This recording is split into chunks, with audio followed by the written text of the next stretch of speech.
தமிழகத்தை சுரண்டி பிழைக்கும் ஒரு குடும்பத்திற்கும் தமிழகத்தை சுரண்டி பிழைக்கும் ஒரு குடும்பத்திற்கும் தமிழ்நாட்டு மக்களுக்கும் நடக்கின்ற தேர்தல் சட்டமன்ற தேர்தல். நான் சொல்றது அப்படியே திருப்பி சொல்லுங்க. தமிழகத்தை சுரண்டி பிழைக்கும் ஒரு குடும்பத்திற்கும் தமிழ்நாட்டு மக்களுக்கும் நடக்கின்ற தேர்தல்.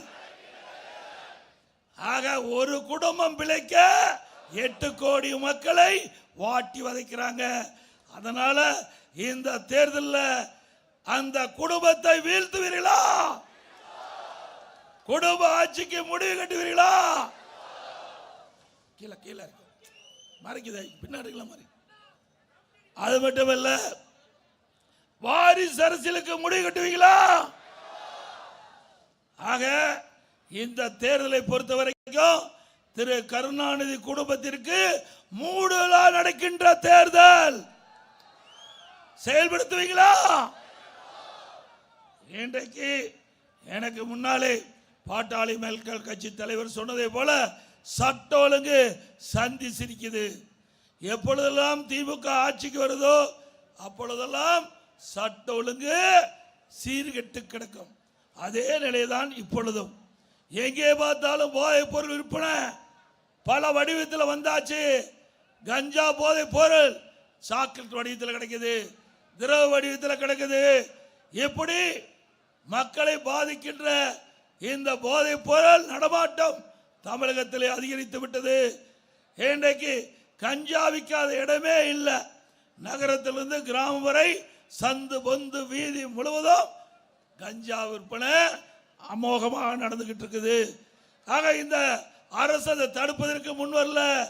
ஏன்னா கஞ்சா விற்கின்றவர்களுக்கு துணை நிற்கின்றவர்கள் திமுக கட்சி சேர்ந்த நிர்வாகிகள். அதனாலதான் இந்த கஞ்சாவை தமிழகத்திலே தடுத்து நிறுத்த முடியல.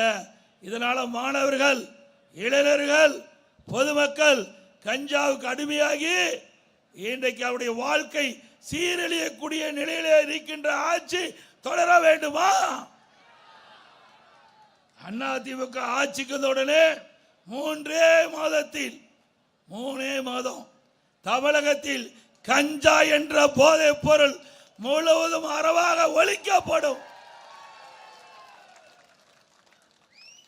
இன்றைக்கு இந்த கஞ்சா போதை ஆசாமியால சிறுமிகள் பாதிக்கிறாங்க, பெண்கள் பாதிக்கிறாங்க, வயது வந்த மூத்த பெண்கள் பாதிக்கிறாங்க.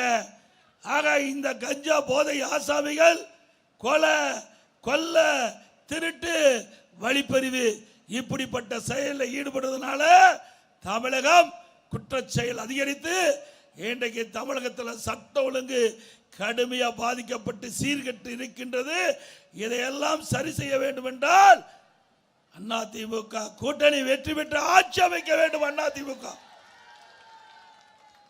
அதே போல இன்றைய தினம் அண்ணா நகர்ல ஒரு சிறுமி பாதிக்கப்பட்டுட்டாங்க.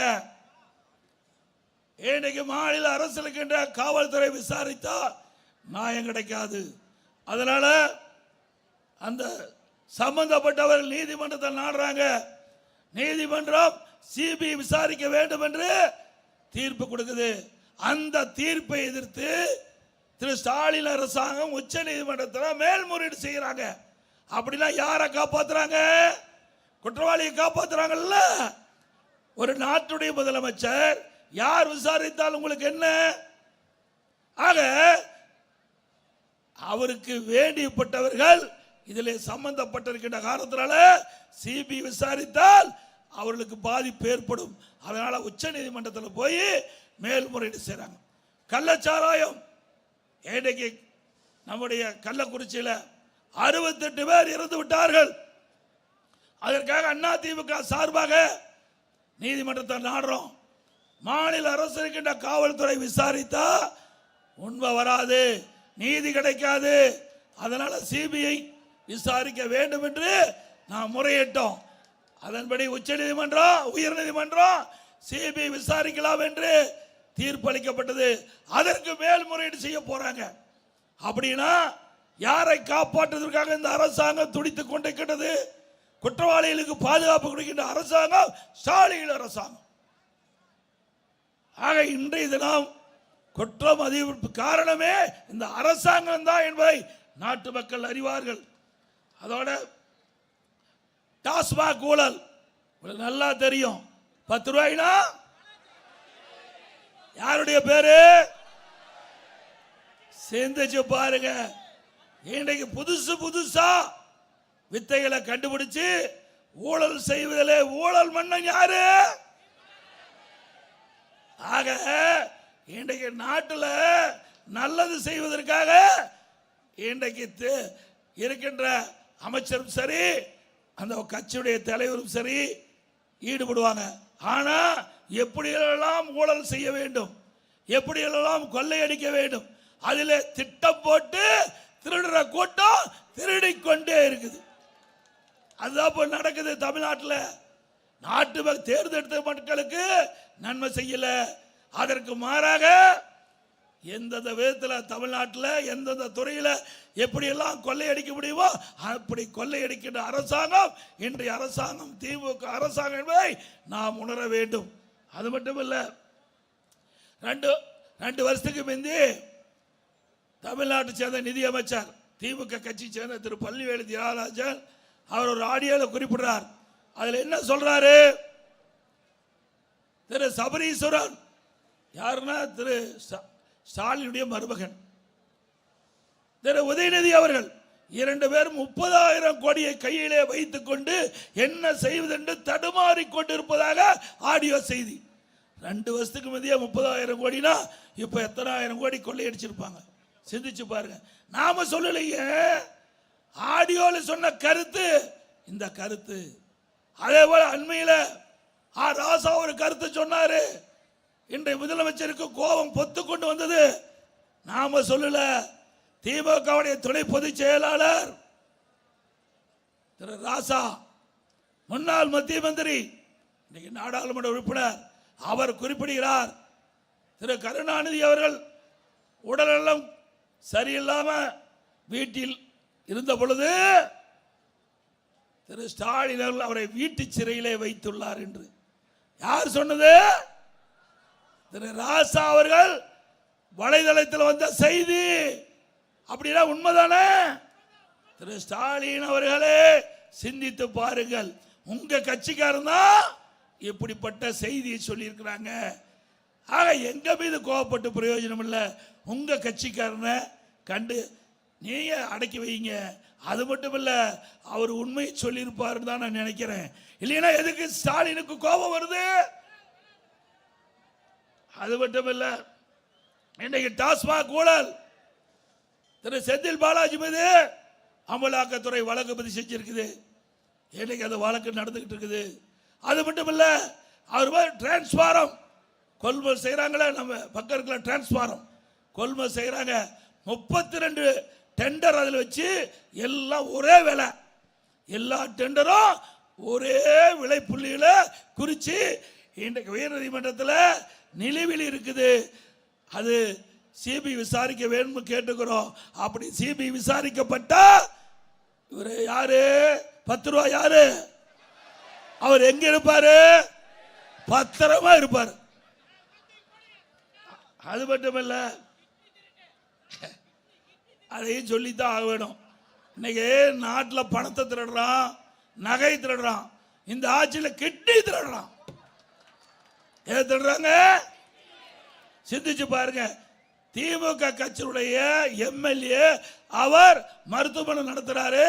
வறுமையின் காரணமாக அவளுக்கு பணத்தாசை காட்டி அவரை அழைத்திட்டு போய் கிட்னிய முறைகேடா எடுக்கிறாங்களே, இதெல்லாம் ஒரு ஆட்சியா?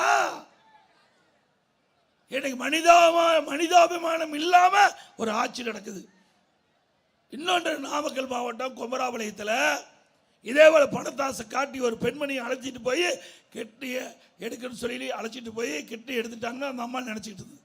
1 வருடம் கழிச்சு உடம்பு சரியில்லை.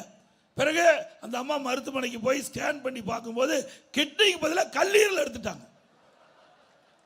எவ்வளவு மோசம், எவ்வளவு கொள்ளையடிக்கிறாங்க. உடல் உறுப்பை கூட கொள்ளையடிக்கின்ற ஆட்சி தேவையா? இதுக்கு நாம எதிர்க்கட்சி குரல் கொடுக்கல. திராவிட முன்னேற்ற கழக ஆளுங்கட்சியே ஒரு குழு போட்டு அந்த குழு போய் அந்த மருத்துவமனை சோதனை எடுத்து கிட்னி முறைகேடு நடைபெற்றதாக கண்டுபிடிக்கப்பட்டு இதுவரைக்கும் அந்த மருத்துவமனை மீது எந்த நடவடிக்கை எடுக்கல. அதிமுக ஆட்சிக்கு வந்தா இப்படிப்பட்ட கொடுமையான செயலில் ஈடுபட்ட நபர்கள் மீது சட்ட ரீதியாக நடவடிக்கை எடுக்கப்படும். அதே போல கொரோனா காலம் சிந்திச்சு பாருங்க. ஒரு வருடம் கொரோனா காலம் யாரா வெளியே வர முடிஞ்சுதா? அந்த காலகட்டத்தில் கூட மக்கள் பாதிக்கூடாது என்பதற்காக விலை மதிக்க முடியாத உயிரை காப்பாற்றுகின்ற அரசு அதிமுக அரசாங்கம்.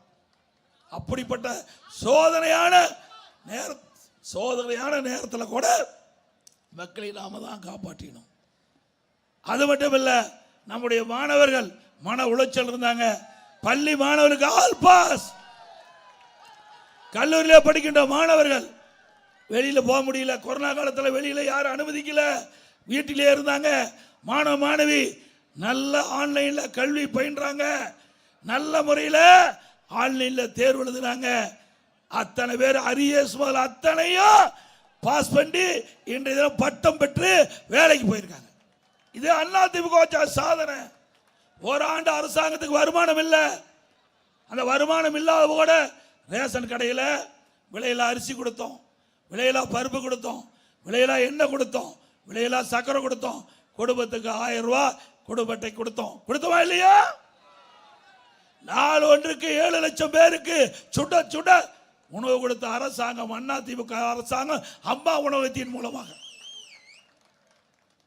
அப்போ தைப்பொங்கல் வந்தது, எல்லா குடும்பத்தையும் 2500 ரூபாய் கொடுத்தோம். அப்பவே 2000 ரூபாய் கொடுத்தோம். அரசாங்கத்துக்கு 1 ரூபாய் வருமானம் இல்லை. டாஸ்மாக் வருமானம் இல்லை, ஜிஎஸ்டி வருமானம் இல்லை, பத்திரப்பதிவு வருமானம் இல்லை, ரோட் டாக்ஸ் வருமானம் இல்லை, இன்றைக்கு பெட்ரோல் டீசல் அதில் இருக்க வரி வருமானம் இல்லை, எக்ஸைஸ் வருமானம் இல்லை. 1 ரூபாய் வருமானம் இல்லாமலே சிறப்பான ஆட்சி கொடுத்த அரசாங்கம் அதிமுக அரசாங்கம். அப்ப கூட இந்திய அளவில் இருக்கின்ற மாநிலத்தில் பொருளாதாரம் நலிவடையாமல் பார்த்து கொண்ட ஒரே அரசாங்கம் அதிமுக அரசாங்கம். இன்றைக்கு நான் முதலமைச்சர் பொறுப்பேற்கின்ற பொழுது எவ்வளவு சோதனை. எனக்கு முன்னாலே பாட்டாளி மக்கள் கட்சி தலைவர்கள் குறிப்பிட்டதை போல அவர் கட்சிக்கு ஏற்பட்ட இன்னல்களை எடுத்து சொன்னார். அதே போல நம்முடைய கட்சி உடைப்பதற்கு இன்றைய முதலமைச்சர் எத்தனை திட்டம் போட்டார், அத்தனையும் தூள் தூளாக்கணும். திரு கருணாநிதி குடும்பத்துக்கே இருக்கிற வேலை. எந்த கட்சி கண்டாலும் அதை உடைக்க வேணும், அதுதான் அவருடைய பணியா இருந்தது. அதையெல்லாம் முறியடித்து தான் இன்றைய தினம் அதிமுகவும் பாட்டாளி மக்கள் கட்சியும் ஒரு சிறப்பான கூட்டணியை அமைச்சிருக்கிறோம். தேசிய ஜனநாயக கூட்டணியில் நாங்களா இடம் பெற்றுக்கிறோம். ஆக எங்களை வீழ்த்த திரு ஸ்டாலின்ல அவங்க அப்பானாலேயே முடியல. இவர் என்ன பெரியது சொல்றாரு எப்ப பார்த்தாலும். எடப்பாடி பழனிசாமி 10 தோல்வி கண்ட பழனிசாமி. திரு ஸ்டாலின் அவர்களே, எங்களுடைய தாய் இறந்த பிறகு இன்றைக்கு தாய் இல்லாத பிள்ளைகள் எப்படி துடிக்குமோ அப்படி இருந்தோம். அந்த காலகட்டத்தில் கூட எங்களுடைய கூட்டணி 2021 இதே கூட்டணி. இன்றைக்கு அதிமுக, பாரதிய ஜனதா, பாட்டாளி மக்கள் கட்சி இப்படி கூட்டணி அமைச்சு போட்டியிட்டு சேலம் மாவட்டம் அதிமுக கோட்டை என்று நிரூபிச்சோம். 2021 சட்டமன்ற பொது தேர்தலில் 11 இடத்துல 10 இடத்துல ஜெயிச்சோம்ல. ஸ்டாலின் ஆட்சியில் இருக்கலாம், இங்கே ஆட்சியில் இருந்தது அதிமுகவும் கூட்டணியும். ஆக அப்பொழுதே நாங்க வென்றோம். இப்போ நாட்டு மக்களிடத்தில் பல அவப்பெயர்களை இன்றைய அரசாங்கம் சம்பாதிச்சிருக்குது. மிகப்பெரிய அவப்பெயர். மக்களோட ஆட்சி, ஊழல் ஆட்சி. மக்கள் வெறுத்து ஒதுக்கி இருக்கின்றாங்க இன்றைய திமுகவை. இன்றைக்கு போராட்டம், விவசாயிகள் போராட்டம், அரசு ஊழியர்கள் போராட்டம், ஆசிரியர்கள் போராட்டம், செவிலியர் போராட்டம், சத்துணவுகள் போராட்டம், அங்கன்வாடி ஊழியர் போராட்டம், டாக்டர் போராட்டம். இப்படி அனைத்து தர மக்களும் போராடி போராடி சலித்து போய் தேர்தலில் சந்திக்கிறாங்க. ஸ்டாலின் அவர்களே, நீங்கள் சிந்திக்க வேண்டும். ஏதோ 200 இடம் 200 இடங்கிறீங்க. 200 இடம் இல்ல, 20 இடம் பெறுவதே ஆச்சரியம்.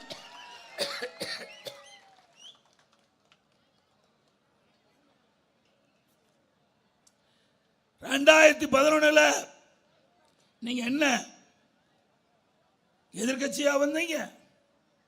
நீங்களும் கூட்டணி அமைச்சு போட்டீங்க இல்லையா? பிரதான எதிர்கட்சியே வர முடியல. திரு ஸ்டாலினுடைய அப்பா திரு கருணாநிதி இருக்கும் போதே பிரதான எதிர்கட்சியா வர முடியாத கட்சி தான் திமுக கட்சி. 2011 2021 வரை எத்தனை தோல்வி நீங்க சந்திச்சீங்க? பல இடைத்தேர்தலில் உங்களை வெற்றி, பல இடைத்தேர்தலை உங்களை தோல்வியடை செஞ்சோம். பல தேர்தல், கூட்டு சங்க தேர்தல் 98%, உள்ளாட்சி தேர்தல் வெற்றி, இடைத்தேர்தலை வெற்றி. 10 ஆண்டு காலம் 2011 2021 வரை கணக்கிட்டு பாருங்க, எத்தனை தேர்தலில் அதிமுக கூட்டணி வெற்றி பெற்றது என்று தெளிவாக தெரியும். தெரிஞ்சா தான் நான் பேச முடியும், தெரியாத ஆள்கிட்ட என்ன பேசி பிரயோஜனம்? எனக்கு முன்னாலே பாட்டாளி மக்கள் கட்சி தலைவர் சொன்னதை போல தெரியாத மனசுகிட்ட பேசி என்ன பிரயோஜனம்? ஆக 2011 ஒரு அப்பா கருணாநிதி இருக்கும் போது எதிர்கட்சி வரிசையில் வர முடியல. ஆனா இதே புரட்சி தலைவர் மறைவுக்கு பிறகு 2021 இதே கூட்டணி அமைக்கப்பட்டோம். இந்த கூட்டணி பிரதான எதிர்கட்சியா வந்தது. 75 இடங்களில் நாங்கள் வெற்றி பெற்றோம். 21 அதிமுக 66 இடங்கள் வெற்றி பெற்றோம். பாட்டாளி மக்கள் கட்சி வெற்றி பெற்றது. ஆக எங்க கூட்டணி இடம்பெற்றுகின்ற கட்சிகள் எல்லாம் வெற்றி பெற்று பிரதான எதிர்கட்சியா இருந்து மக்களுடைய பிரச்சனையை நாட்டு மக்களிடத்திலே எடுத்து வச்சோம். ஆனா இன்றைக்கு திமுக கொக்கரிக்குது. ஏதோ திமுகவில் பலம் வாய்ந்த கூட்டணின்னு. எந்த பலம் வாய்ந்த கூட்டணியும் கிடையாது. அதுல ஏற்கனவே 2021 ஆண்டு எந்தெந்த கட்சிகள் அந்த கூட்டணியில் அங்கம் வைத்ததோ அதே கட்சி தான் இப்ப கூட்டணி வைக்குது. ஒருத்தர் தான் போய் சேர்ந்திருக்கிறாங்க. எனக்கு முன்னாலே மரியாதைக்குரிய சகோதரர் டாக்டர் அன்புமணி ராமதாஸ் சொன்னது போல அங்க போய் நமக்காக பிரச்சாரம் பண்ணிட்டு இருக்காரு.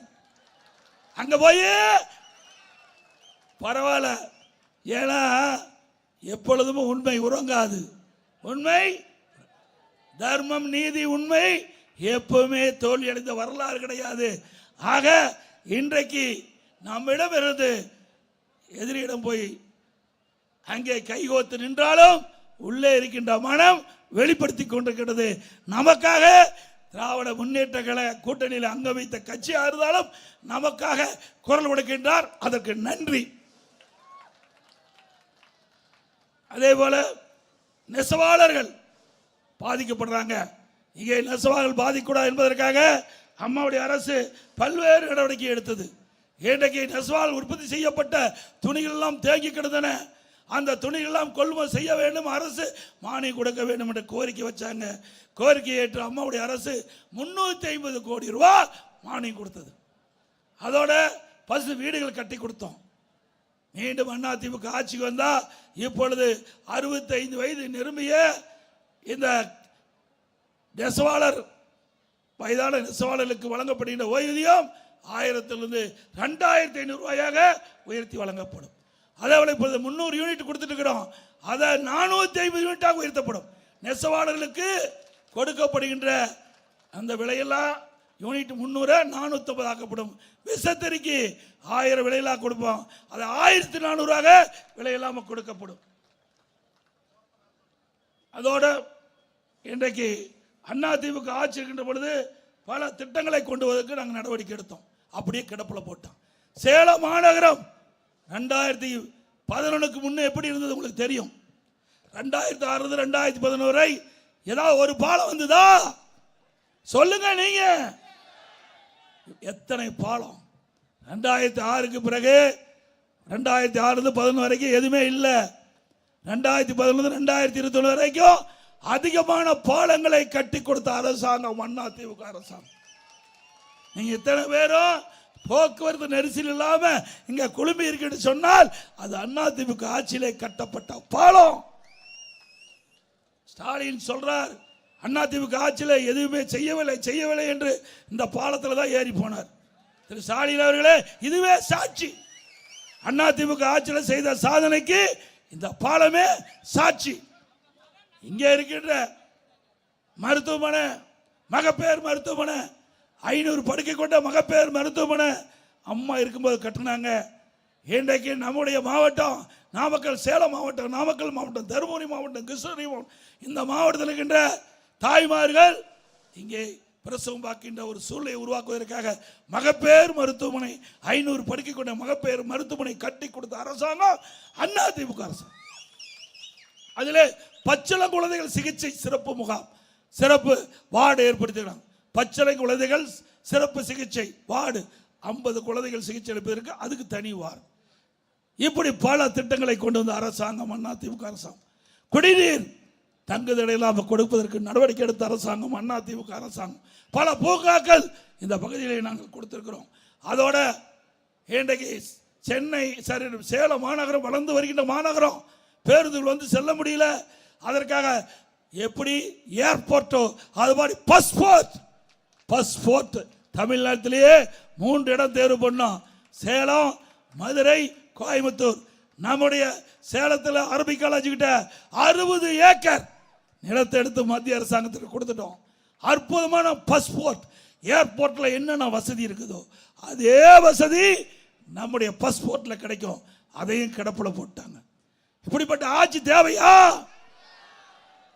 இன்றைக்கு திராவிட முன்னேற்ற கழகம் ஆட்சிக்கு வந்து 5 வருடம் ஆச்சு.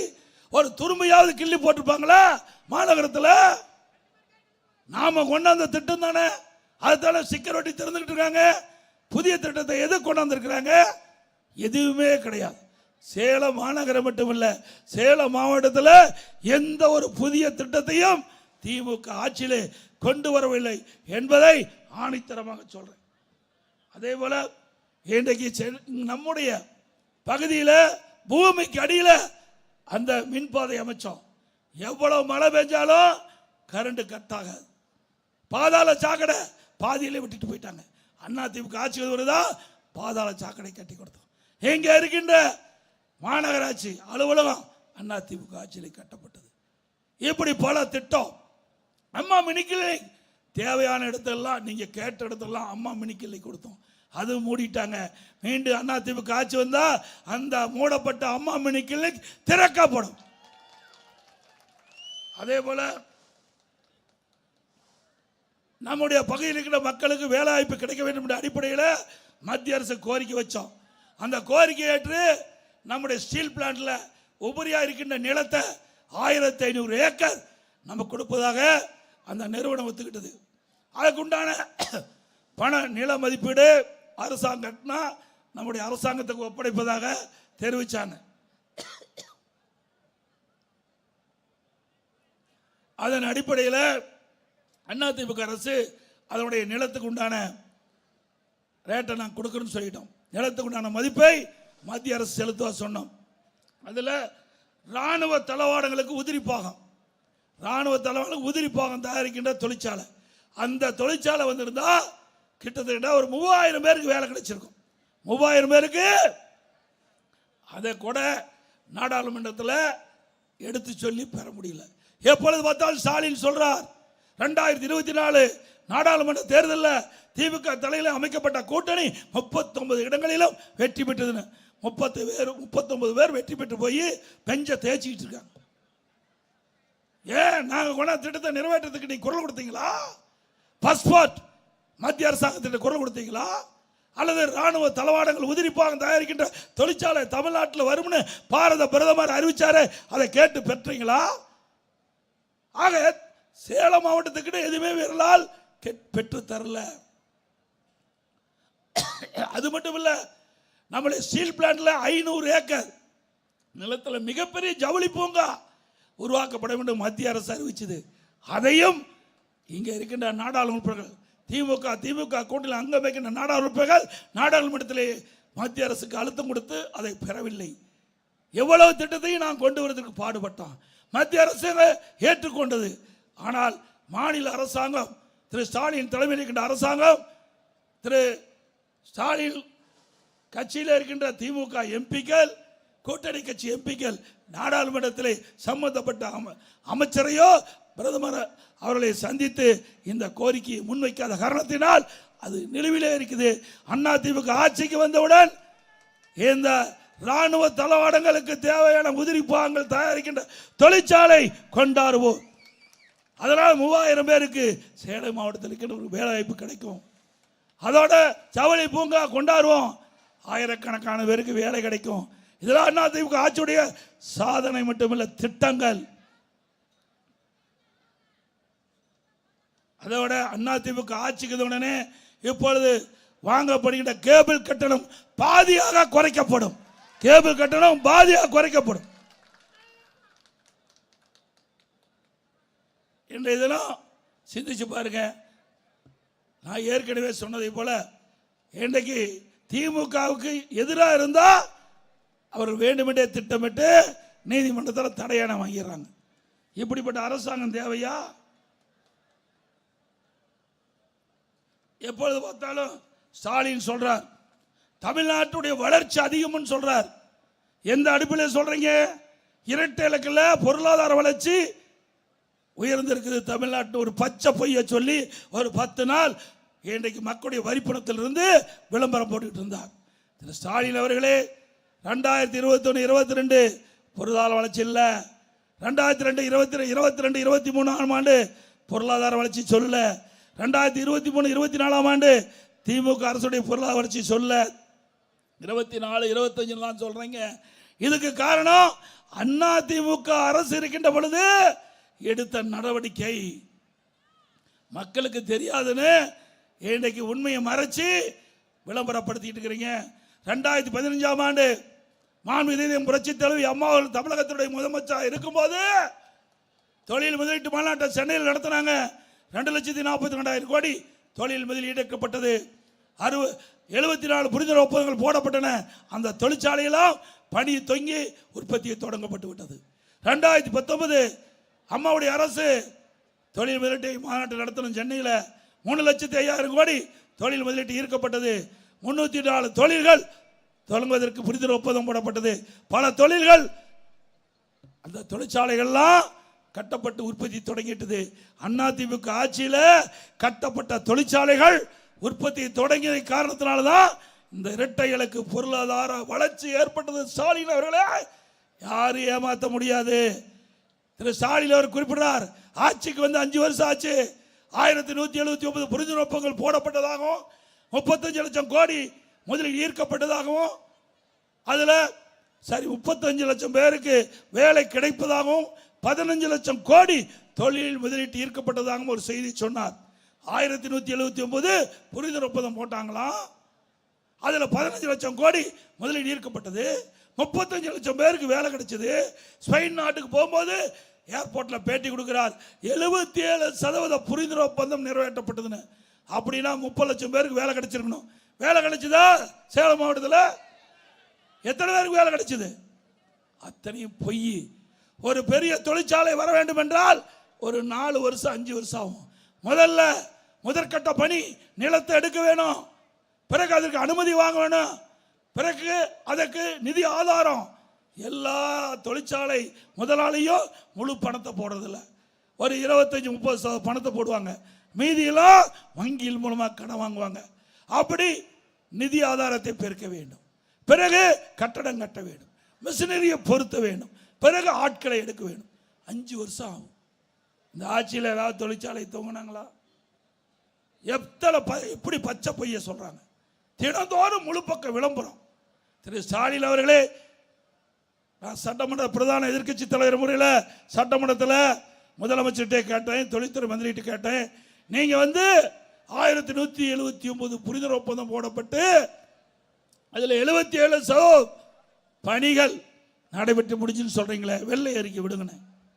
அந்த மந்திரி வெள்ளை பேப்பரை காட்டுறார். அந்த மந்திரி ஏன்னா செஞ்சா தானே சொல்ல முடியும், உண்மையை சொல்லிட்டார். ஒண்ணுமே செய்யல, வெள்ளை பேப்பரை காட்டி முடிச்சிட்டார். இதுதாங்க திமுகவுடைய நிலை. அப்படியே அழகா கவர்ச்சிகரமா பத்திரிகையும் ஊடகத்தையும் தன் கையிலே வசப்படுத்தி மக்களை ஏமாற்றி ஏதோ திமுக ஆட்சியில் பொருளாதார வளர்ச்சி அதிகமாக இருப்பதை போல இன்றைக்கு குறிப்பிடுறாங்க. இன்றைக்கு அந்த பொருளாதார வளர்ச்சியில் முதன்மை துறை வேளாண்மை துறை. அந்த வேளாண்மை துறை திமுக ஆட்சியில் 3.5% உயர்ந்திருக்குது. அண்ணா திமுக ஆட்சியில் 5.5%. இரட்டை இலக்கில் அப்போவே இருந்தது. அதிமுக ஆட்சியில் இரட்டை இலக்கில் இந்த பொருளாதார வளர்ச்சி இருந்தது. ஆக மக்களை குழப்பி அரசியல் ஆதாயம் தேடுகின்ற முதலமைச்சர் இன்றைய முதலமைச்சர் ஸ்டாலின் என்பதை நேரத்தில் எண்ணி பார்க்க வேண்டும். அதோட எனக்கு முன்னாலே பாட்டாளி மக்கள் கட்சியுடைய தலைவர் சகோதரர் அன்புமணி ராமதாஸ் அவர்கள் சொன்னதை போல இன்றைக்கு நமக்கு நம்முடைய பெண்களுக்கு சட்டப்பூர்வமாக இடஒதுக்கீடு கிடைக்கின்ற வாய்ப்பை இந்த அரசாங்கம் திமுக பழி வாங்கிவிட்டது. இன்றைக்கு அம்மா இருக்கும்போது 1998ஆம் ஆண்டு நானும் எம்பியா இருந்தேன். அந்த காலகட்டத்தில் அன்றைய பிரதமர் வாஜ்பாய் அவர்கள் மத்தியிலே பிரதமராக இருந்தார். பாரதிய ஜனதா ஆட்சி, நாம கூட்டணியில் இடம்பெற்றிருந்தோம். அந்த காலகட்டத்தில் அம்மா கோரிக்கை வச்சாங்க, பெண்களுக்கு சட்டமன்றத்திலும் நாடாளுமன்றத்திலும் 32% இடஒதுக்கீடு தேவை, அதை நிறைவேற்றி கொடுனாங்க. அம்மாவுடைய கோரிக்கையை ஏற்று அன்றைய பாரத பிரதமர் மரியாதைக்குரிய மறைந்த வாஜ்பாய் அவர்கள் அனுமதி கொடுத்தாங்க. அப்பொழுது அதிமுக கட்சியை சேர்ந்த நம்முடைய அண்ணன் தம்பித்துறை அவர்கள் சட்டத்துறை அமைச்சராக இருந்து இந்த இடஒதுக்கீடு மசோதாவை நாடாளுமன்றத்தில் தாக்கல் செய்கின்ற பொழுது இப்ப இந்தியா கூட்டணியில் அங்க வைக்கின்ற முலாயம் யாதவனுடைய நாடாளுமன்ற அந்த மசோதாவை பிடுங்கி கிழிச்செஞ்சிட்டார். இன்றைய தினம் பாரத பிரதமர் நரேந்திர மோடி அவர்கள் அதை நிறைவேற்றுவதற்காக இந்த மசோதை கொண்டாந்தார். பெண்களுக்கு 32% சட்டமன்றத்தில் போட்டியிடலாம், 33% போட்டியிடலாம். அதே போல நாடாளுமன்றத்தில் 33% போட்டியிடலாம். ஆக ஏற்கனவே நாம நினைத்ததை அம்மா அவர்கள் கொண்டு வர நினைத்ததை இன்றைய பாரத பிரதமர் அவர்கள் பெண்களுடைய நிலையை கருதி பெண்களும் சமநிலை அடைய வேண்டும், பெண்களுக்கும் அங்கீகாரம் கிடைக்க வேண்டும் என்ற அடிப்படையில் சட்ட நீதியாக சட்டப்பூர்வமாக நாடாளுமன்றத்திலையும் சட்டமன்றத்திலையும் அவர்களுக்கு உண்டான பிரதிநிதித்துவம் கிடைக்கின்ற விதமாக 33% மசோதா கொண்டு வந்தாங்க. அதை தோக்கடிச்சிட்டாங்க. ஆக பெண்கள் ஒவ்வொருவரும் எண்ணி பார்க்க வேண்டும். தமிழ்நாட்டுக்கின்ற ஒவ்வொரு பெண்களும் இந்த ஆட்சிக்கு எதிராக நீங்கள் செயல்பட வேண்டும். உங்களுடைய உரிமையை பறித்த கட்சி திமுக கட்சி, உங்களுக்கு அநீதி இழைக்கப்பட்ட கட்சி திமுக கட்சி, காங்கிரஸ் கட்சி. அற்புதமான டைம், அற்புதமான நேரம். இந்த நேரத்தில் பாரத பிரதமர் நாங்கள் கூட்டணி வைக்கின்ற தேசிய ஜனநாயக கூட்டணி பெண்களுடைய உரிமைகளை பாதுகாக்க அவர்களுக்கு நாடாளுமன்றத்தில் சட்டமன்றத்திலும் சட்டப்பூர்வமாக இடஒதுக்கீடு கிடைக்கக்கூடிய ஒரு மசோதாவை கொண்டு வந்தார்கள். நாடாளுமன்றத்தில் அதை தோற்கடித்த கட்சி திமுக கட்சி, திமுக கூட்டணி கட்சி. அதுக்கு தகுந்த பாடம் புகட்டுவீங்களா? பெண்கள் புகட்டுவீங்களா? அதோட நாடாளுமன்ற தொகுதி வரையறை அதில் ஒரு பொய்யை சொன்னார். முதல்ல என்ன சொன்னாரு? தமிழ்நாட்டுக்கு இடம் குறைஞ்சிருன்னு சொன்னார். தமிழ்நாட்டுடைய நாடாளுமன்ற எண்ணிக்கை குறைஞ்சிருன்னு சொன்னார். ஆனா மத்திய உள்துறை அமைச்சர் தமிழ்நாட்டுக்கு வந்தபோது தெளிவா சொன்னார், எந்த காரணத்தை கொண்டும் தமிழ்நாட்டில் இருக்கின்ற நாடாளுமன்ற எண்ணிக்கை குறையாது அப்படின்னு தெளிவுபடுத்தினார். அதையே நானும் தேர்தல் பிரச்சார கூட்டத்தில் சொன்னேன். அப்போ முதலமைச்சர் சொல்றார், எடப்பாடி பழனிசாமி சொல்லுவது தண்ணியில் எழுதுகினார், தண்ணியில் எழுதுறதாம். இப்பொழுது அது கருப்பு சட்டை வேற போட்டுக்கிட்டார், ஊரா போய் பேசினார். இப்ப என்னாச்சு நாடாளுமன்றத்தில்? அப்போ உள்துறை அமைச்சர் தெளிவுபடுத்தினார், இன்றைக்கு தமிழ்நாட்டில் 39 இடம் இருக்கின்றது, நாடாளுமன்ற இடம் 39 இருக்குது, அதை 59 இடமாக உயர்த்தப்படும். 39 59 உயர்த்தப்படும். ஏற்கனவே இருக்கின்ற சதவீதம் 7.18. இப்போ இருப்பது தமிழ்நாட்டில் 7.18% தான் நமக்கு இருக்குது. இப்போ அறிவிக்கப்பட்ட 59 இடம் நமக்கு கிடைக்கின்ற பொழுது அது 7.2 உயரும். பேச்சு மூச்சு காணாம், பேசுறதே காணாம், கருப்பு சட்டை கழட்டிட்டார். ஆக அத்தனையும் பேசுவது பூரா பொய். வேண்டுமென்றே திட்டமிட்டு மரியாதைக்குரிய சகோதரர் அன்புமணி ராமதாஸ் அவர்கள் சொன்னதை போல தமிழ்நாட்டுக்கும் டெல்லிக்கும் தான் நடக்கிறது தேர்தல். எங்க எந்த தேர்தல் நடக்குது? சட்டமன்ற தேர்தல் நடக்குது. நம்ம பற்றி விமர்சனம் பண்ணுங்க, பதில் சொல்ல தயார். அனைத்து இந்திய அண்ணா திராவிட முன்னேற்ற கழக ஆட்சி 2011 2021 வரை அதற்கு உங்களுடைய அவதூறு ஏதாவது எந்த பிரச்சனையாக சொல்லுங்க, அதுக்கு பதில் சொல்ல தயார். ஆனா எங்களை எதிர்த்து போட்டிடுவதற்கு ஸ்டாலினால தில்லு திராணி தெம்பில்ல. அதனாலதான் எப்பொழுது பார்த்தாலும் தமிழ்நாட்டுக்கும் டெல்லிக்கும் என்று மக்களை குழப்பிக் கொண்டிருக்கின்றார். நடக்கிற தேர்தல் திரு ஸ்டாலின் அவர்களே, சட்டமன்ற தேர்தல் எங்க கூட்டணி அற்புதமான கூட்டணி, இயற்கையான கூட்டணி, மக்கள் விரும்புகின்ற கூட்டணி, தேசிய ஜனநாயக கூட்டணி. எங்க கூட்டணியில் இருக்கின்ற வேட்பாளர்கள் வெற்றி பெற வேண்டும். அதற்கு நீங்கள் அத்தனை பேரும் இரவு பகல் வராமல் உழைக்க வேண்டும். தேனீக்களை போல எறும்பைக்கு போல சுறுசுறுப்பாக செயல்பட்டு இன்னும் 2 நாட்கள் தான் இருக்கின்றது. நாளை மறுநாள் தேர்தல் வர இருக்கின்றது. இந்த தேர்தலிலே எதிரிகளை தேர்தல் என்ற போரிலே எதிரிலே ஓட ஓட விரட்டி வெற்றி கொடை நாட்டுங்கள்.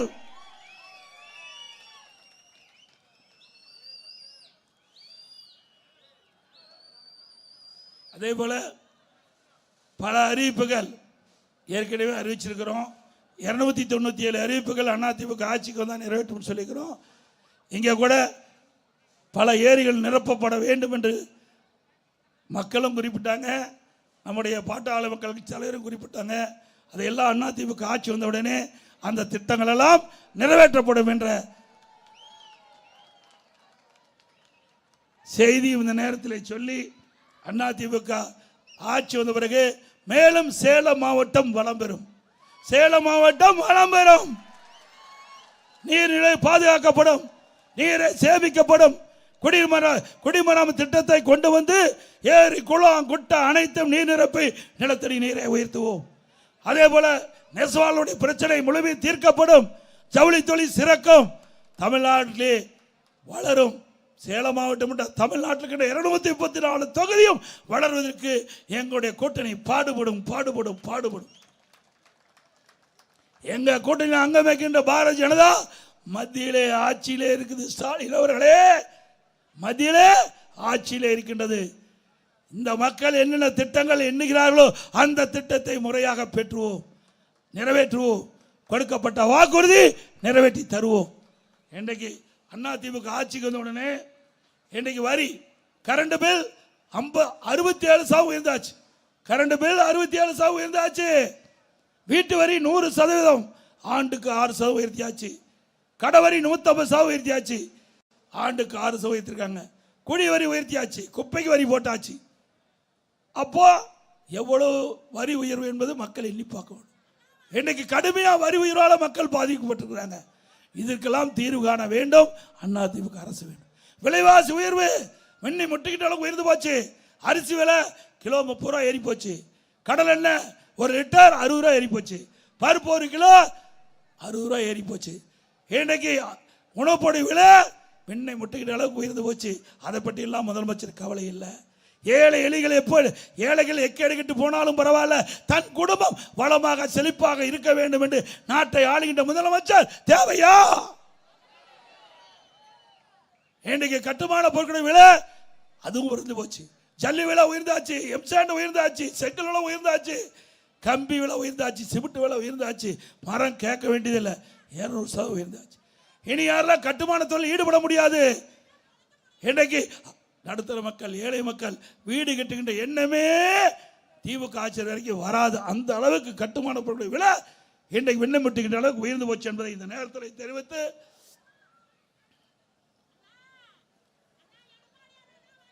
அதே போல எப்பொழுது அதிமுக அரசாங்கம் வந்தவுடனே நிறைவேற்றப்படுகின்ற திட்டங்கள் ஏற்கனவே அறிவிச்சிருக்கிறோம். அந்த அறிவிப்புப்படி இன்னைக்கு வரி அதிகமாச்சு, விலைவாசி ஏறிட்டது. இதிலிருந்து மக்களை மீட்டெடுக்க வேண்டும் அடிப்படையில் எல்லா குடும்ப அட்டைக்கும் அவருடைய வங்கி கணக்கிலே 10,000 ரூபாய் சிறப்பு உதவித்தொகை வழங்கப்படும். எல்லா குடும்ப அட்டையில் இருக்கின்ற குடும்ப தலைவியினுடைய வங்கி கணக்கில் மாதந்தோறும் 2,000 ரூபாய் வழங்கப்படும். எல்லா குடும்ப அட்டைதாரருக்கும் விலை இல்லாம ஃப்ரிட்ஜ் வழங்கப்படும். வேலைக்கு செல்லும் பெண்களுக்கு 5 லட்சம் பேருக்கு அம்மா இருசக்கர வாகனம் வழங்கப்படும். அதற்கு மானியம் ஒவ்வொரு அம்மா இருசக்கர வாகனத்தை வாங்குறதுக்கு 25,000 மானியம் கொடுக்கப்படும். அதே போல எல்லா குடும்ப அட்டைக்கும் ஆண்டுக்கு 3 கேஸ் சிலிண்டர் விலை இல்லாமல் வழங்கப்படும். ஒவ்வொரு ஆண்டும் பொங்கல் தொகுப்பு கொடுக்கிறோம். அந்த பொங்கல் தொகுப்போடு 1000 ரூபாய் ரொக்க பணம் வழங்கப்படும். ஒவ்வொரு ஆண்டு தீபாவளி என்றும் நம்முடைய பெண்களுக்கு அற்புதமான பட்டு புடவை வழங்கப்படும். அதே போல இப்போ பெண்களுக்கு தான் நகர பேருந்துல கட்டணம் இல்லாமல் பயணம் பண்றாங்க. அதிமுக ஆட்சி வந்த உடனே ஆண்களும் நகர பேருந்துல கட்டணம் இல்லாமல் பயணம் செய்யலாம். மாற்றுத்திறனாளிகள் கூட்டுறவு வங்கியிலே வாங்கிய கடன் முழுவதும் தள்ளுபடி செய்யப்படும். இந்த நகர பகுதியிலே சாலை ஓரமாக கடை வைத்திருக்கின்றவர்கள் கூட்டுறவு சங்கத்திலே வாங்கிய கடன் தள்ளுபடி செய்யப்படும். இப்ப குடும்ப அட்டைக்கு விலையில அரிசி கொடுக்கிறோம். அந்த அரிசி சற்று தரம் குறைவாக இருப்பதாக புகார். அதிமுக ஆட்சி வந்த உடனே எப்படி மளிகை கடையில் தரமான அரிசி கிடைக்கிறதோ அதே அரிசி ரேஷன் கடையிலே நம்முடைய மக்களுக்கு வழங்கப்படும். அதே போல விலையில்லா பருப்பு வழங்கப்படும், விலையில்லா எண்ணெய், ரெண்டுமே விலையில்லா அரிசி, விலையில்லா பருப்பு, விலையில்லா எண்ணெய் மூன்றும் ரேஷன் கடையில் பொதுமக்களுக்கு வழங்கப்படும். அதே போல அம்மா இல்லம் திட்டம், இன்றைக்கு ஜாதி மதமே கிடையாது. ஏழை என்று இருந்தால் போதும், வீடு இல்லாமல் இருந்தால் அவளுக்கு அதிமுக அரசு அமைந்த உடனே அற்புதமான காங்கிரீட் வீடு கட்டி கொடுக்கப்படும். அதோட பட்டியலின மக்கள், ஆதிராவிட மக்கள், அருந்ததியர் மக்கள், மலைவாழ் மக்கள், இந்த குடும்பத்தை சேர்ந்தவர்களுக்கு வீடு இல்லாமல் இருந்தால் அதிமுக அரசு அற்புதமான காங்கிரீட் வீடு கட்டி கொடுக்கப்படும். அதோட அந்த குடும்பத்தில் பிறந்த ஆண் வாரிசுகள் இருந்தால் திருமணமாகி தனி குடித்தனம் போனால் அவளுக்கு அரசாங்கமே தனியாக நிலம் வாங்கி அற்புதமான காங்கிரீட் வீடு கட்டி கொடுக்கப்படும். அதோட முதியோர்களுக்கு வழங்கப்படுகின்ற ஓய்வூதியம் 2000 ரூபாயாக உயர்த்தி வழங்கப்படும். பட்டப்படிப்பு படித்து அந்த பட்டப்படிப்பு படித்த மாணவர்கள், இளைஞர்கள் வேலைவாய்ப்பு அலுவலகத்தில் பதிவு செய்யப்பட்டு வேலை கிடைக்காமல் இருக்கின்ற அந்த மாணவர்களுக்கு வேலை கிடைக்கின்ற வரை மாதந்தோறும் 2000 ரூபாய் உதவித்தொகை வழங்கப்படும். +2 வரை படித்தவர்களுக்கு 1000 ரூபாய் உதவித்தொகை வழங்கப்படும். அதோட மினி கிளினிக் மீண்டும் திறக்கப்படும். இஸ்லாமிய பெருமக்கள், கிறிஸ்துவ பெருமக்கள், ஏனைய சிறுபான்மையை சேர்ந்த மகளிர் சுயமா தொழில் தொடங்க வட்டிலா கடன் வழங்கப்படும். அதே போல கட்டிட தொழில் ஈடுபட்டுகின்ற அந்த கட்டிட தொழிலாளர்கள் பணி செய்கின்ற பொழுது தவறி விழுந்து உயிரிழந்தால் அந்த குடும்பத்துக்கு 25 லட்சம் ரூபாய் நிவாரணம் வழங்கப்படும். கட்டிட தொழிலாளர்களுக்கு உயிரிழந்தால் 25 லட்சம் வரும். பணியேறும் தொழிலாளிகள் அந்த தொழில் ஈடுபட்டுகின்ற பொழுது தவறி விழுந்து உயிரிழந்தால் அந்த குடும்பத்துக்கு 20 லட்சம் ரூபாய் அந்த குடும்பத்துக்கு வழங்கப்படும். அதே போல பரமேறும் மரமேறும் அந்த ஏறுவதற்கு உண்டான கருவிகள் விலை இல்லாமல் கொடுக்கப்படும். பனை பொருட்கள் அது உற்பத்தி ஆகுதுல, பதநீரிலிருந்து உற்பத்தி ஆகின்ற அந்த பொருளெல்லாம் நியாய கடையில் விற்பனை செய்யப்படும். இப்படி பல திட்டங்கள் கொண்டு வந்து, அதே ஒரு ஆட்டோ ஓட்டுநர்கள் ஆட்டோ ஓட்டுநர் சங்கத்தில் பதிவு செய்யப்பட்டு புதிதாக ஆட்டோ வாங்கினா ஒவ்வொரு ஆட்டோவுக்கு 75,000 ரூபாய் மானியம் வழங்கும். அதே போல தமிழ்நாட்டுக்கின்ற சுயதொழிலுக்கு எண்ணிக்கை மேலும் உயர்த்தப்படும். அவளுக்கு தேவையான அனைத்து கடன் வசதியும் செய்து கொடுக்கப்படும். சுய உதவி குழுக்களுக்கு தேவையான கடன் உதவி தாராளமாக கூட்டுறவு சங்கத்தின் மூலமாக வழங்கப்படும் என்ற செய்தி இந்த நேரத்தில் தெரிவிக்கிறேன்.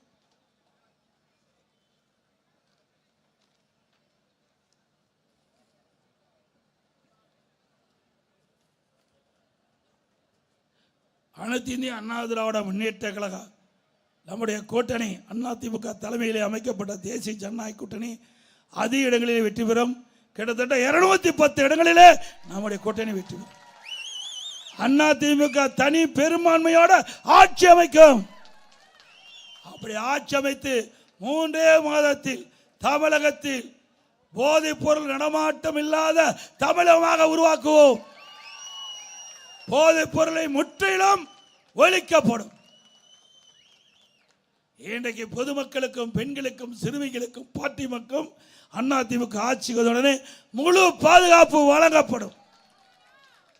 விலைவாசி அத்தியாவசிய பொருட்கள் கட்டுப்பாட்டுக்குள் வைக்கப்படும். சட்ட ஒழுங்கு நிலைநாட்டப்படும். மக்களோட ஆட்சியை அகற்றப்பட அத்தனை பேரும் துணை நிற்பீங்களா? குடும்ப ஆட்சிக்கு வாரிசு அரசியலுக்கு முற்றுப்புள்ளி வைப்பீங்களா? மக்களை காப்போம், தமிழகத்தை மீட்போம். இன்றைக்கு நான் ஏற்கனவே 195 சட்டமன்ற தொகுதியில் நேரடியாக போய் பார்த்தேன். நான் ஏற்கனவே 195 சட்டமன்ற தொகுதிக்கு நேரடியாக போய் மக்களை சந்தித்து மக்களுடைய ஆதரவை திரட்டினேன்.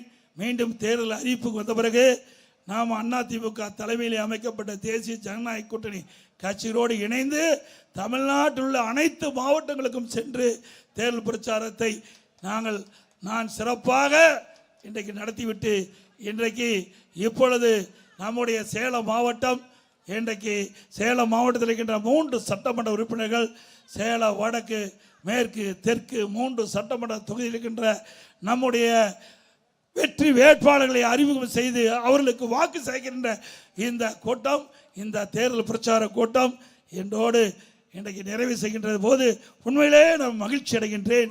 நம்முடைய மண்ணிலிருந்து, சேலம் மாவட்ட மண்ணிலிருந்து நம்முடைய பரப்புரையை நிறைவு செய்கின்ற பொழுது எல்லையற்ற மகிழ்ச்சி.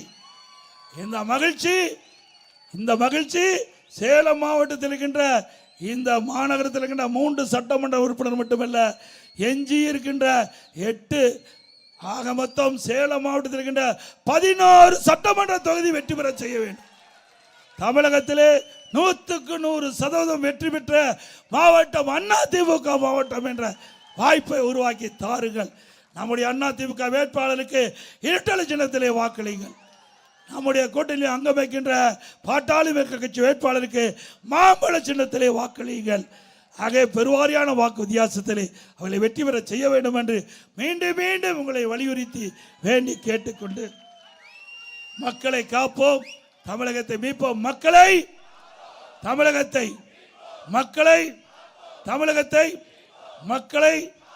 தமிழகத்தை ஸ்டாலின் மாடல் அரசு, ஃபெயிலியர் மாடல் அரசு, பை ஸ்டாலின். நான் சொல்றது அப்படியே திருப்பி சொல்லுங்க. அதிமுக வின்னிங், அதிமுக நல்லாட்சி கம்மி, நல்லாட்சி. ஆக இன்றைக்கு சேலம் மாநகரமே விழா கோலம் போன்றிருக்குது. எழுச்சியோடு வந்து கலந்துக்கிட்டீங்க. இந்த எழுச்சி 23ஆம் தேதி மிக சிறப்பாக மகிழ்ச்சியா சென்று இரட்டை சின்னத்திற்கும் பாட்டாளி மக்களுடைய மாமல சின்னத்திற்கும் வாக்களித்து மிகப்பெரிய வெற்றியை தேடி தாருங்கள். இருகர கூப்பி வேண்டி கேட்டு வருகிற அத்தனை பேருக்கும் நன்றி.